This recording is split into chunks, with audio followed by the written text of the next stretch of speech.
மதிமுகம் நேயர்களுக்கு வணக்கம். இது நேர்முகம். இன்றைய நிகழ்ச்சியில நம்ம கூட சிறப்பு விருந்தினரா மறைந்த முன்னாள் குடியரசுத் தலைவர் டாக்டர் APJ அப்துல் கலாம் அவர்களுடைய அறிவியல் ஆலோசகர் டாக்டர் பொன்ராஜ் அவர்கள் இணைஞ்சிருக்கிறாங்க. பேசலாம்.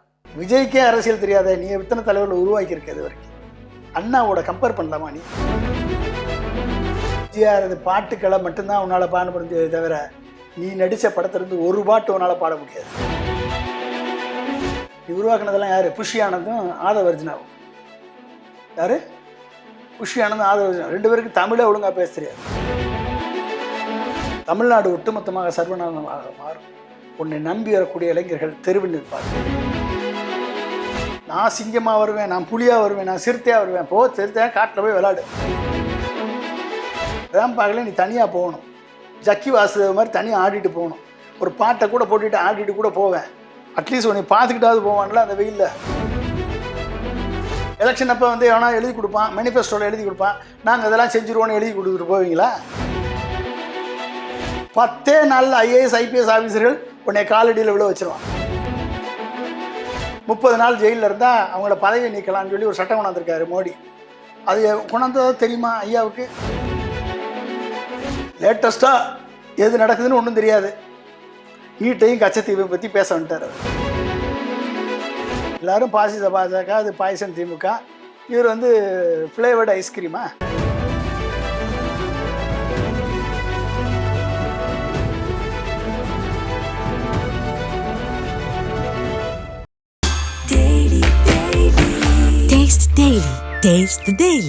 டயா பூஸ்டர் சுகரை கண்ட்ரோல் பண்ணும், உங்க ஆரோக்கியத்தை மீட்டு தரும். சர்க்கரையை கட்டுப்படுத்துறதுக்கான எளிமையான வழிமுறை, இயற்கையான வழிமுறை. அனைத்து மருந்து கடைகளிலும் கிடைக்கும். இப்போ வந்து 1967 1977 தமிழ்நாட்டுல ஆட்சி மாற்றம் நடந்துச்சு. அது மாதிரி வருகிற 2026 ஏற்படும் அப்படின்னு சொல்லி விஜய் பேசியிருக்காரு. இதை நீங்க எப்படி பாக்குறீங்க? இது வந்து அரசியல் புரிதல் இல்லாத கம்பேரிசன். 1967 ஆட்சி மாற்றம் உருவாச்சுன்னா அதுக்கு அண்ணா போட்ட விதை 20 ஆண்டு கால விதை.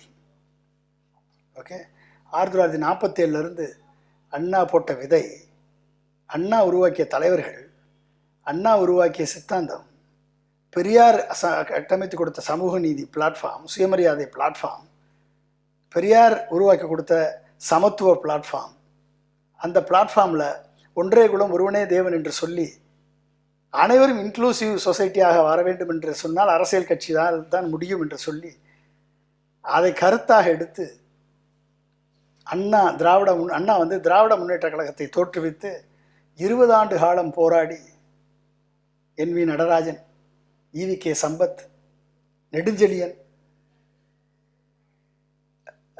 கலைஞர் கருணாநிதி, அன்பழகன், MGR, இப்படி எத்தனை தலைவர்களை உருவாக்கியவர் அண்ணா. தலைவர்களை உருவாக்குவது யாரால முடியும்? தலைவரால் தான் முடியும். Manager can only command and control, leader only can inspire and coach. Anna வந்து ஒரு இன்ஸ்பயராக இருந்தார், கோச்சாக இருந்தார், தலைவர்களை உருவாக்கினார். ஓகே, அந்த தலைவர்கள் உருவாக்கிய சித்தாந்தம் இரவு நேர மாலை பல்கலைக்கழகமாக திமுகவினுடைய பொதுக்கூட்டங்கள் மாறியது. இது வரைக்கும் தாவேகா போட்ட பொதுக்கூட்டங்கள் எத்தனை? தாவேகா போட்ட அரசியல் அமைப்பு, அரசியல் சீர்திருத்த பொதுக்கூட்டங்கள் எத்தனை? அதை பேசுவதற்கு உங்கள்கிட்ட எத்தனை தலைவர்கள் இருக்கான் சொல்லுவோம்? எத்தனை தலைவர்கள் இருக்கு? விஜய்க்கே அரசியல் தெரியாத நீ எத்தனை தலைவர்கள் உருவாக்கி இருக்க? இது வரைக்கும் அண்ணாவோட கம்பேர் பண்ணலாமா? நீ ஒரு பேரறிஞர் அண்ணா, பெரும் ஆசான் அண்ணா, உலக பிரச்சனைக்கு தீர்வு கொடுத்தவர் அண்ணா, இந்தியாவின் பல்வேறு பிரச்சனைகளுக்கு தீர்வு கொடுத்தவர் அண்ணா, பாராளுமன்றத்தில் சங்க நாதமனம் முழங்கியவர் அண்ணா, ஆங்கிலத்திலும் தமிழிலும் சரளமாக பேசக்கூடியவர் அண்ணா, தமிழகத்தில் உள்ள அனைத்து பிரச்சனைகளுக்கும் தீர்வு கொடுத்தவர் அண்ணா, தமிழகத்தினுடைய பிரச்சனைகளுக்கு சமூக நீதியை, சமத்துவத்தை, மதச்சார்பின்மையை, அனைத்து கொள்கைகளையும் முன்வைத்து மக்களை பக்குவப்படுத்தி மக்களை அரசியல் வயப்படுத்தியவர் அண்ணா. 1900 இத்தனை கடுமையான உழைப்பு. MGR-ஐ உருவாக்கினார், கலைஞரை உருவாக்கினார், நெடுஞ்செழியனை உருவாக்கினார், EVK சம்பத்தை உருவாக்கினார், எத்தனை தலைவர்களை உருவாக்கினார். அத்தனை தலைவர்களும் கருத்துக்களை மாறி மாதிரி பொழிவதில்லை வல்லவர்கள், மக்கள் மத்தியில் போய் பேசக்கூடியவர்கள். அப்படிப்பட்ட தலைவர்களை உருவாக்கி ஒரு ஸ்ட்ராங்கான கட்டமைப்பை உருவாக்கி தான் திமுக வந்தது. வந்துச்சா இல்லையா? அந்த திமுக அண்ணாவின் மறைவுக்கு பிறகு எம்ஜிஆரால் கலைஞர் முதலமைச்சராக்கப்பட்டார். யாரால? எம்ஜிஆரால் கலைஞர் முதலமைச்சராக்கப்பட்டார். அந்த எம்ஜிஆரையே கலைஞர் தூக்கி எறிந்தார். அண்ணா திராவிட முன்னேற்ற கழகத்தை 1973 எம்ஜிஆர் தோற்றுவித்தார். முதல் இடைத்தேர்தலில் தைரியமாக நின்னார். திண்டுக்கல் எம்பி தேர்தலில் மாயத்தேவர் வெற்றி பெற்றார். எம்ஜிஆருடைய வேட்பாளர் திமுகவை தோற்கடித்து, காங்கிரஸை தோற்கடித்து எம்ஜிஆர் வெற்றி பெற்றார். முதல் தேர்தல்லையே தொடர்ந்து பாண்டிச்சேரியில் அதிமுக ஆட்சி அமைத்தது. இரண்டாவது தான் எம்ஜிஆர் தமிழ்நாட்டில் ஆட்சி அமைக்கிறார் 1977. 77 எம்ஜிஆர் 77 ஆட்சியை பிடிக்கிறாருன்னா 1950களிலிருந்து எம்ஜிஆர் 47 அண்ணா திமுகவை ஆரம்பிக்கிறார். 50-52 எம்ஜிஆர் ஜெயந்திரார் திமுகவில் காங்கிரஸ் தலைவராக இருந்தது, காங்கிரஸ் தொண்டராக இருந்தவர். எம்ஜிஆர் சேர்ந்து திமுக சித்தாந்தம், பொது உடைமை சித்தாந்தம், பாட்டுக்களை, கருத்துக்களை மக்கள் மத்தியில் விதைக்கிறார். இன்னைக்கு அதே எம்ஜிஆர் அந்த பாட்டுக்களை மட்டும்தான் உன்னால் பாட முடிஞ்சதே தவிர நீ நடித்த படத்திலிருந்து ஒரு பாட்டு உன்னால் பாட முடியாது. முடிஞ்சா அப்போ என்ன அர்த்தம்? எம்ஜிஆர் எப்படிப்பட்ட ஒரு சக்தியை உருவாக்கினார்? எம்ஜிஆர் உருவாக்கின லீடர்ஸ் எத்தனை பேர்? கே.ஏ. கிருஷ்ணசாமி, எஸ்டிஎஸ், நெடுஞ்செழியன், பண்டுட்டி ராமச்சந்திரன், பொன்னையன், இப்படி எத்தனை லீடர்கள், சைதை துரைசாமி, குழந்தை வேலு, KKSSR ராமச்சந்திரன், முத்துசாமி, எத்தனை தலைவர்களை உருவாக்கினார் எம்ஜிஆர். காளிமுத்து, எத்தனை தலைவர்கள். இது மாதிரி ஒரு தலைவரை உருவாக்கியிருக்கேன். நீ உருவாக்கினதெல்லாம் யாரு? புஷி ஆனந்தும் ஆதவர்ஜுனாவும். யாரு? புஷி ஆனந்தும் ஆதவர்ஜுனா. 2 பேருக்கு தமிழே ஒழுங்காக பேச தெரியாது, அரசியலே தெரியாது. அரசியலை பேசுகிறாங்க, தப்பாக பேசிகிட்டு இருக்காங்க. டேட்டா தப்பு, கம்பாரிஷன் தப்பு, உன்னையும் குழப்பி அவங்களும் குழம்பி மக்களையும் குழப்பிட்டு இருக்கான். இவங்க தான் உனக்கு தலைவனா? நீ உருவாக்கின தலைவனா? உன்னை நம்பி ஒரு IRS ஆஃபீஸர் வந்தாரே, உன்னை அரெஸ்ட் பண்ணி கூட்டு போன IRS ஆஃபீஸர், சினிமா படப்பிடிப்பில் அரெஸ்ட் பண்ணி கூட்டு போன IRS ஆஃபீஸர், அந்த IRS ஆஃபீஸர் தானே கட்சி ஆரம்பிக்கிறதுக்கு காரணமாக இருந்தார். அந்த IRS ஆஃபீஸர் தானே OIBZ செக்யூரிட்டி வாங்குறதுக்கு காரணமாக இருந்தார். அந்த IRS ஆஃபீஸர் தானே தேர்தல் கமிஷனில் கட்சியை பதிவு பண்ணுறதுக்கு காரணமாக இருந்தார். அந்த IRS ஆஃபீஸரை தானே பிஜேபி உடனடியாக ரிசைன் பண்ண வச்சு அனுப்பி விட்டது. அப்போ பிஜேபி கொடுக்கக்கூடிய இன்ஸ்ட்ரக்ஷனை எக்ஸிக்யூட் பண்ணுறதுக்கு, பணத்தையும் இன்ஸ்ட்ரக்ஷன் எக்ஸிக்யூட் பண்ணுறதுக்கு ஒரு காவலாளியை போட்டு உன் பக்கத்தில் வச்சுருக்காங்க. ஓகே, இதை மறுக்க முடியுமா? லாட்ரி சீட்டினுடைய ஒட்டுமொத்த ஏஜெண்டாக இருக்கக்கூடிய லாட்ரி சீட்டினுடைய மருமகன் தானே ஆதவர்ஜுனா. மார்ட்டினுடைய மருமகன் தானே, சொந்த மகளை கட்டிய மருமகன் தானே. லாட்ரி சீட்டு யாருக்கு, எந்தெந்த கட்சிக்கு பணம் கொடுக்காத கட்சி ஏதாவது ஒன்று இருக்கா? பிஜேபிக்கு கொடுத்துருக்காரு, காங்கிரஸ் கொடுத்துருக்காரு, திமுக கொடுத்துருக்காரு. இவங்க யாருமே லாட்ரி சீட்டை ஓப்பன் பண்ணலை. ஆனால் இதே லாட்ரி சீட்டை விஜயை வைத்து ஓப்பன் பண்ணுவதற்கு, சூதாட்டத்தை தமிழகத்தில் பரப்புவதற்கு 45 கோடி பேர் 20,000 கோடியை வருடந்தோறும் இழக்கிறார்கள் சூதாட்டத்தில். எவ்வளவு? 45 கோடி பேர் 20,000 கோடி இழக்கிறாங்க சூதாட்டத்தில். உன்னை நம்பி வந்த எத்தனை இளைஞர்கள் சூதாட்டத்தில் பணத்தை இழந்திருப்பான் தெரியுமா? உன்னை நம்பி வந்த எத்தனை இளைஞர்கள் ஆன்லைன் கேமில் பணத்தை இழந்திருப்பான் தெரியுமா? உன்னை நம்பி வந்த எத்தனை இளைஞர்கள் கிரிப்டோ கரன்சியில் பணத்தை இழந்திருப்பான் தெரியுமா? இத்தனை இளைஞர்களையும் உன்னை நம்பி வரான். எதுக்கு வர்றான்? காப்பாற்றுவேன். ஆனால் நீ யாரால் ஆப்ரேட் பண்ணப்படுகிறாய்? யாரால? ஒரு லாட்ரி பேரனால் ஆப்ரேட் பண்ணப்படுகிறாய். ஓகே, அந்த லாட்ரி பேரன் பணம் செலவழிக்கிறான். எதுக்கு செலவழிக்கணும்? அவன் எதுக்கு செலவழிக்கணும்? எதுக்கு? நாளைக்கு வந்தால் லாட்ரி சீட்டு ஓப்பன் பண்ணால் தப்பு இல்லை, பொருளாதாரத்தை கூட்டுறதுக்கு நாங்கள் சாராயத்தை ஒழிக்கிறோம், லாட்ரி சீட்டை ஓப்பன் பண்ணுறோன்னு ஓப்பன் பண்ணுவான். லாட்ரி சீட்டையும் ஒழிக்க முடியாது, சாராயத்தையும் ஒழிக்க முடியாது. அப்போ தமிழ்நாடு சர்வநாசமாகும். தமிழ்நாடு ஒட்டுமொத்தமாக சூதாட்ட களமாக மாறும். தமிழ்நாடு ஒட்டுமொத்தமாக சர்வநாசமாக மாறும். உன்னை நம்பி வரக்கூடிய இளைஞர்கள் தெருவில் நிற்பார்கள். உன்னை நம்பி வந்த இளைஞர்களை எவனையாவது நல்லவனா மாற்றிருக்கியா? நீ வல்லவனா மாற்றிருக்கியா? நீ என்ன பண்ணியிருக்க? நீ அவனுக்கு என்ன செய்ய போகிறேன், இனிமேல் செய்ய போகிறேன்னு சொல்லு. அதையா சொல்லு. நான் சிங்கமாக வருவேன், நான் புலியாக வருவேன், நான் சிறுத்தையாக வருவேன். சிறுத்தையாக காட்டில் போய் விளாடு. அங்கே ஓரமாக நின்று செட்டு போட்டிருப்பான், அந்த செட்டில் போய் விளாடு. நீ வாட்டில் சிறுத்தையாக மாறு, புலியாக மாறு, என்ன விளாடு. இது தமிழ்நாட்டு மக்களது அரசியல் களம். அது ஒரு ரேம்ப் வாக்கு உன்னால் உருப்படியாக வர முடிஞ்சா? எதுக்கு ரேம்ப் வாக்கு போட்டா? உன்னை எல்லா மக்களும் அந்த வெயிலில் காத்து கிடக்கான், பார்க்கணுன்னு தானே ரேம்ப் வாக்கு.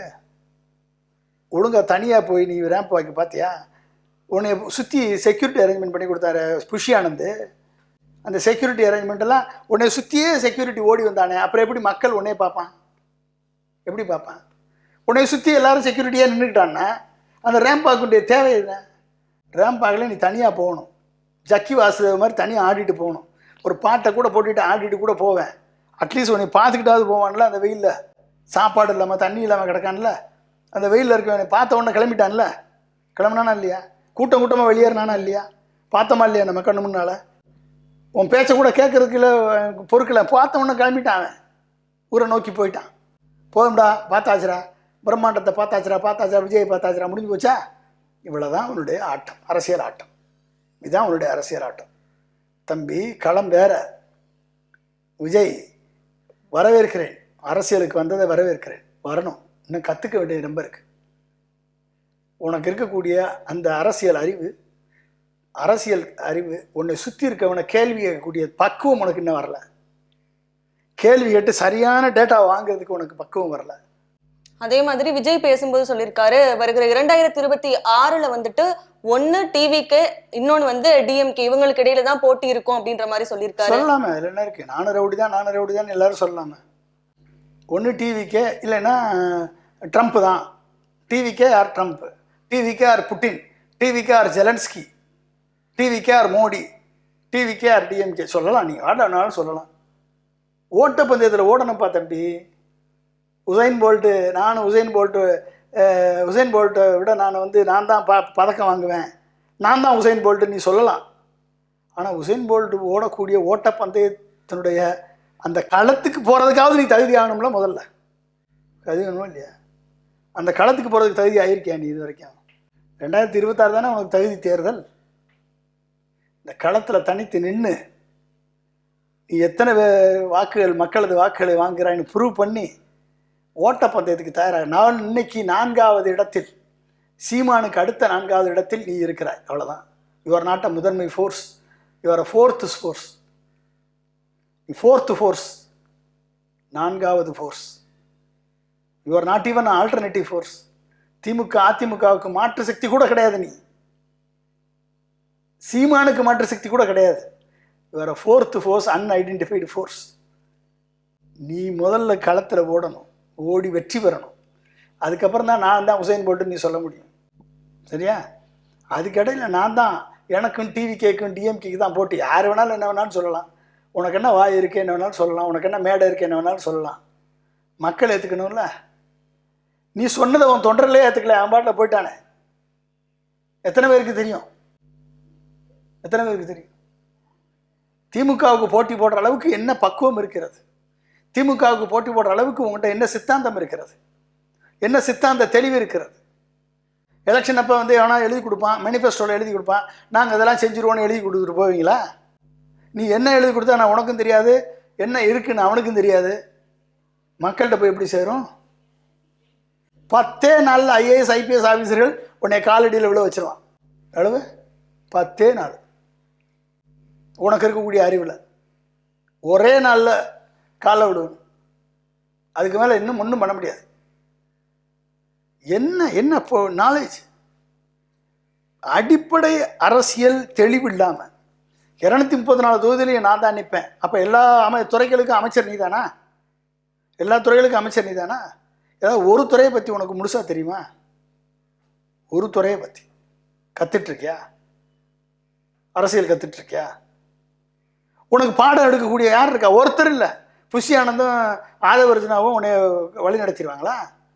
இல்லை நீ பணம் கொடுத்து ஸ்ட்ராட்டஜிஸாக வச்சுருக்கிய மாற்ற முன்னேற்ற அன்புமணின்னு கொண்டாட சொன்ன ஜானவரேசாமி உனக்கு எழுதி கொடுத்துருவாரா? எல்லாத்த கொள்கையும் கொடுத்துருவாரா? அவர் கொடுக்குற கொள்கையை படுத்து உனக்கு எதுக்கு நாங்கள் ஓட்டு போடணும்? அவருக்கே ஓட்டு போடலாம், ஜானவரேசாமிக்கு ஓட்டு போட்டுடலாமே. போடலாமா இல்லையா? உனக்கு எதுக்கே ஓட்டு போடணும்? அதே மாதிரி கச்சத்தீவை மீட்கணும், நீட் தேர்வை ரத்து செய்யணும் அப்படின்னு சொல்லிட்டு ஒன்றிய அரசை நோக்கி கேள்வி எழுப்பியிருக்காரு விஜய். அதை நீங்க எப்படி பாக்குறீங்க? இது எல்லாரும் தான் கேட்டுட்டு இருக்காங்க. இவர் மட்டும் கேட்குறாரு கச்சத்தீவை மீட்கணும்னு. எல்லா கட்சியும் தான் சொல்லுது. திமுக சொல்லுது, அதிமுக சொல்லுது, சீமான் சொல்றாரு, காங்கிரஸ் சொல்லுது, பிஜேபி சொல்லுது, எல்லாரும் தான் சொல்றாங்க. நீட் தேர்வை எங்களுக்கு விலக்கி கொடுங்கன்னு எக்ஸப்ட் பிஜேபி தவிர எல்லாரும் தான் கேட்டிருக்கோம், தீர்மானம் போட்டிருக்கோம். நீ என்னப்பா புதுசாக சொல்லியிருக்க? பிரைம் மினிஸ்டரையும் அமைச்சர்களையும் சீஃப் மினிஸ்டரையும் அரெஸ்ட் பண்ணலாம், 30 நாள் ஜெயிலில் இருந்தால் அவங்கள பதவியை நீக்கலாம்னு சொல்லி ஒரு சட்டம் கொண்டாந்துருக்காரு மோடி. அது கொண்டாந்ததா தெரியுமா ஐயாவுக்கு, விஜய்க்கு? அந்த மாதிரி ஒரு சட்டம் வந்திருக்குன்னா தெரியுமா? ஓட்டு திருடு நடந்ததுன்னு சொல்லி இந்தியாவே கலவரம் நடந்துட்டுருக்கு. 1,250,000 ஓட்டை மாதேபுரம் கான்ஸ்டியூன்சியில் ஓட்டு திருடிட்டுன்னு ஆதாரபூர்வமாக நிரூபித்து காமிச்சிருக்காரு ராகுல் காந்தி. எலெக்ஷன் கமிஷனே இன்றைக்கி நம்பகத்தன்மையற்றது என்று நிரூபிக்கப்பட்டிருக்கிறது. ஒட்டுமொத்த இந்தியாவும் எலெக்ஷன் கமிஷனை ரத்து செய்யணும், எலெக்ஷனை ரத்து பண்ணணும்னு போராடிட்டு இருக்கு. அதாவது தெரியுமா அந்த சம்பவமாவது விஜய்க்கு தெரியுமா? லேட்டஸ்ட்டாக எது நடக்குதுன்னு ஒன்றும் தெரியாது. நீட்டையும் கச்சத்தீவை பற்றி பேச வந்துட்டார் அவர். இது எல்லாருமே அடித்து போட்ட பாம்பு தானே அது. ஏற்கனவே எல்லாரும் அடித்த பாம்பு தானே, செத்த பாம்பை தானே நீங்கள் அடிக்கிறீங்க. புது பாம்பா அது? அதுக்கு தீர்வு சொல்லுங்கள். எப்படி கச்சத்தீவை மீட்பீங்க? தீர்வு சொல்லுங்கள். எப்படி நீட்டை ரத்து பண்ணுவீங்க? தீர்வு சொல்லுங்கள். தீர்வு ரத்து பண்ணணும். எல்லாரும் தான் கேட்குறான் ரத்து பண்ணணும்.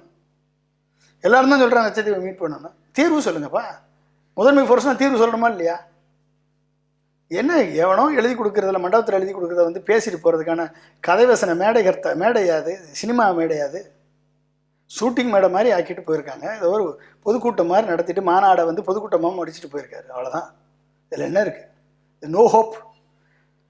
இளைஞர்கள், விஜயை நம்பி வந்த இளைஞர்களுக்கு, விஜயை நம்பி வந்த இளம் பெண்களுக்கு, அவர்களது கனவுகளுக்கு, அவர்களது லட்சியங்களுக்கு சிறகுகள் கொடுப்பதற்கு விஜய்கிட்ட ஒன்றுமே இல்லை. என்ன இல்லை? விஜய்கிட்ட ஒன்றுமே இல்லை. சட்டியில் இருந்தால் தானே அகப்பையில் வரும். ஒன்றுமே இல்லை.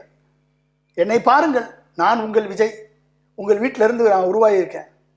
உன்னை பார்த்து ஓட்டு போட்டால் போதும், உடனே உங்கள் வாழ்க்கையே மாறி போயிடும். எப்படி மாறும்? நீ சொல்கிறத நம்பி மோடி என்ன சொன்னார்? நான் வளர்ச்சி நாயகன், குஜராத் மாடல், டெவலப்மெண்டல் அஜெண்டா.